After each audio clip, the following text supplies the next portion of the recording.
आज के वीडियो में हम बात करने जा रहे हैं कि आखिरकार आपके साथ ऐसा क्यों होता है कि क्यों आपकी जो है लड़ाई या आपका झगड़ा सिर्फ एक ही इंसान से होता है। आपका उस इंसान के अलावा सारे इंसानों से रिश्ता अच्छा है। उस इंसान का भी आपके अलावा दूसरे लोगों से रिश्ता अच्छा है।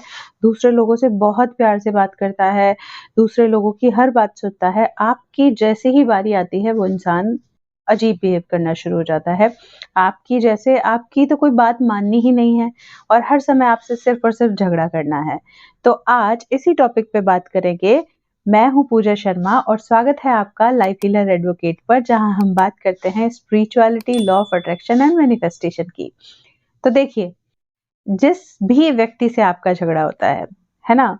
वो व्यक्ति ही पर्टिकुलर इंसान आपकी लाइफ में ऐसा है कि जो आपको तंग कर रहा है।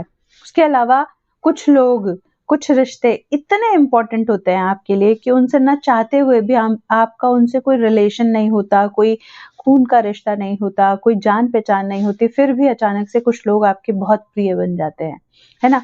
वहीं कुछ लोग आपके रिश्ते होते हैं, उनमें इतना प्यार होता है कि पूछो मत, है ना? लेकिन ये जो एक इंसान है ना, ये ही आपका दुश्मन बना हुआ है इस पूरी लाइफ में। आपसे उल्टी-सीधी बातें करेगा, आपसे गलत बोलेगा, आपसे गलत व्यवहार करेगा, आपको 50 लोगों के सामने नीचा दिखाएगा। और इस इंसान से ना तो आप पीछा छुड़ा सकते हैं, ना ही आप इसको कुछ समझा पाते हैं। ना ये इंसान आपकी बात समझता है और ना आप इसकी बात को समझ पाते हैं।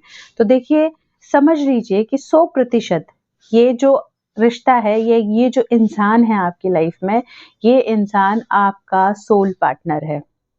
यानी कि सोल पार्टनर कैसे? कि ये आत्मा किसी जन्म में आपकी साथी थी और इस जन्म में आपके साथ अपना कार्मिक अकाउंट बैलेंस करने के लिए आई हुई है। ठीक है? तो आप ये अच्छे तरीके से समझ लीजिए कि आपने चाहे इस जन्म में इसके साथ कुछ बुरा नहीं किया हो या आप कुछ भी नहीं करते हो, आपकी कोई भी गलती नहीं है, लेकिन किसी जन्म में तो आपने इसका बुरा किया था। हैं? जैसे हम इस बात को ऐसे समझ सकते हैं कि कोई काम आपने आज किया लेकिन उसका रिजल्ट आपको 4 दिन बाद मिलने वाला है। तो ये उसी तरीके के कर्मा है जिनको आपने जो कर्म आपने उस जन्म में कर दिए, लेकिन उसका रिजल्ट आपको आज इस जन्म में मिल रहा है। और ये नहीं है, ये कौन से जन्मों से आई हुई आत्मा है हम कुछ नहीं कह सकते, क्योंकि हमने सिर्फ इस बॉडी को पहना है। हम जो हमारी सोल है वो इटर्नल है। हम पता नहीं कितने जन्मों से यात्रा करके और इस बॉडी में आए हैं। और अगर आप इसको इस चीज़ पर डाउट है कि आपकी ये जो सोल है, ये बात सच है या नहीं है, तो आप सोचिए, ज़रा सोचिए कि जब तक आप ज़िंदा होते हैं, तब तक ये सोल आपकी बॉडी में घूम रही होती है, प्राण वायु चल रही होती है। जैसे ही ये सोल आपकी बॉडी से बाहर निकलती है, आपकी बॉडी में कुछ नहीं बचता, सिर्फ बॉडी बच जाती है। और थोड़े टाइम बाद अगर अगर आप उस बॉडी को नहीं डिस्पोज़ करते, तो वो सड़ने लग जाती है। क्यों ऐसा हो रहा है? कुछ तो है इस बॉडी में ऐसा जो ट्रेवल करता है, जो घूम रहा है, जो इस बॉडी में स्थित है, तो आपके प्राण हैं। तो सोचिए कि जब आपके अंदर ये पावर है, तो सामने वाले के अंदर भी वही पावर है। वो सोल भी अपने कर्मास को लेके आई है। जब बच्चा पैदा होता है, तो जब उसकी कुंडली बनाई जाती है, जब गर्भ धारण किया जाता है, उसके बाद में जब बच्चा पैदा हो जाता है, तो उसकी कुंडली बनती है। तो कुंडली क्या होती है? आपके पिछले जन्मों की, इस सोल की जो यात्रा है, वो जो पिछले जन्मों की है, न जाने कितने जन्मों की यात्रा है, उस जन्म के पाप, पुण्य, कर्म सब कुछ आपके साथ उस कुंडली में दिखते हैं, आपके साथ इस जन्म में आए हैं। अब उन कर्मों के हिसाब से भी आपको फल मिलने वाला है और आप इस जन्म में जो कर्म करेंगे, उनके हिसाब से भी आपको फल मिलने वाला है। अगर आप इस गेम को समझ गए, तो आप अपने कर्मों को सुधार सकते हैं, पुण्य कर्म कर सकते हैं। सपोज़ कीजिए कि आपके हाथ में आपके कर्मों की एक बॉल है। सपोज़ कीजिए, इमेजिन कीजिए कि आपके हाथ में एक बॉल है, ठीक है?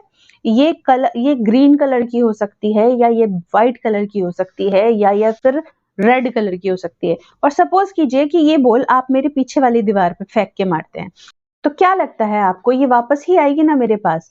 तो यानी कि आपने जो कर्म किसी भी जन्म में कर दिए, वो बॉल आपने पीछे फेंकी, तो वो रिटर्न होके आपके पास आएगी। आज नहीं, कल नहीं, परसों नहीं, कभी ना कभी तो आएगी।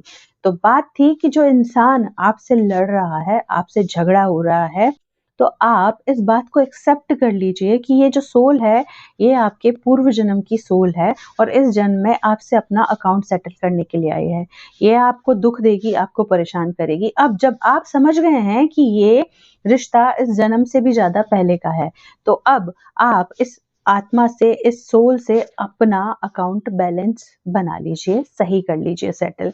सही करने का तरीका क्या है? सही करने का तरीका है कि क्षमा प्रार्थना की जाए। क्षमा प्रार्थना में बहुत पावर होती है। लगातार आप 3 महीने तक अगर क्षमा प्रार्थना करते हैं, इस सोल को याद रख के, इस सोल को इमेजिन करके, इस बॉडी को नहीं मान के, एक सोल को मानकर, एक छोटी-सी लाइट जो आपके यहाँ फोरहेड पर होती है, उसको, उस इंसान की लाइट यहाँ जैसे जल रही है, उस इंसान की बॉडी को इमेजिन कीजिए और इस सोल की लाइट को इमेजिन कीजिए यहाँ पर, और उस इंसान को इमेजिन करते हुए क्षमा प्रार्थना कीजिए। क्षमा प्रार्थना का वीडियो अभी मैंने थोड़े ही दिन पहले डाला है, मैं आई बटन में उसको ऐड कर दूंगी, तो आप वहां से भी देख सकते हैं। दूसरा काम आप कर सकते हैं कि उस सोल को याद करके, जो भी आपने उसके साथ कर्म किए, उसको अगर आप नहीं कर पा रहे हैं, आपसे नहीं होता क्षमा प्रार्थना, वो इंसान आपको बहुत बुरा लगता है, आपको उसको एक आंख देखा नहीं जाता, आपको उसको देखते ही ऐसा होता है कि क्यों है ये इंसान, तो आप खुद के लिए होपोनोपोनो प्रेयर करना शुरू करें। होपोनोपोनो प्रेयर में बहुत ताकत है, ये आपको अंदर से हील करती है। देखिए, कुछ आपकी सोल में ऐसा था ना कि वो आदमी आपको इस जन्म में भी मिला, है ना? तो आपकी सोल पे बर्डन है, आपकी सोल हील नहीं है, तभी आपको तकलीफ हो रही है। तो आपको किसी के लिए होपोनोपोनो प्रेयर नहीं करनी, सिर्फ आप रिस्पॉन्सिबिलिटी लें कि ये किसी जन्म में तो कुछ ना कुछ तो हर्ट हुआ है, इसीलिए ये मेरे साथ ऐसा हो रहा है। पूरी रिस्पॉन्सिबिलिटी लेके सिर्फ होपोनोपोनो प्रेयर को चांट करना शुरू करें। रोज माला पे जाप कर लीजिए 108 बार। अगर नहीं होता माला पे जाप 108 बार, तो फिर आप इसको 5 मिनट शांति से बैठ के, मत करिए उस इंसान को याद, मत करिए उस इंसान के लिए ध्यान, लेकिन सिर्फ ये सोचकर कि आपको खुद के लिए काम करना है, खुद की बेहतरी के लिए काम करना है, सोचकर होपोनोपोनो प्रेयर को 90 डेज यानी कि लगातार 3 महीने तक जाप करके देखिए। वैसे तो ये बहुत जल्दी काम करना शुरू कर देगी, लेकिन पूर्ण रूप से हीलिंग 90 डेज में हो जाएगी आपकी, ठीक है? तो इस सोल का जो संबंध है आपसे, वो कट करना है हमको, और ये इसी तरीके से कट हो सकता है। इसीलिए आपकी और सोल की बार-बार झगड़े होते हैं, बार-बार लड़ाई होती है। आप दोनों एक दूसरे को बिल्कुल देखना बर्दाश्त नहीं करते, ठीक है? तो ये बहुत गहरी बात है। इस गेम को समझ जाइए, इस मैसेज को समझ जाइए और आज से और अभी से अपने लिए काम करना शुरू कर दीजिए। जैसे ही आप रिस्पॉन्सिबिलिटी लेते हैं और अपने लिए काम करना शुरू करते हैं ना, आपकी लाइफ बदलना शुरू हो जाती है, क्योंकि कर्म ही इस लाइफ में आपके लिए प्रधान है। संचित कर्म और जो कर्म कर्म है जो आप कर रहे हैं, वो ही मेन पॉइंट है, ठीक है? अपने कर्मों को सुधारिए, अपने लाइफ को सुधारिए। तो आज के वीडियो में इतना ही है। मैं मिलूंगी आपसे एक नए वीडियो के साथ। तब तक के लिए bye bye, take care, have a nice day. अपनी अपनी लाइफ को सुधारिए, ठीक है? बाय।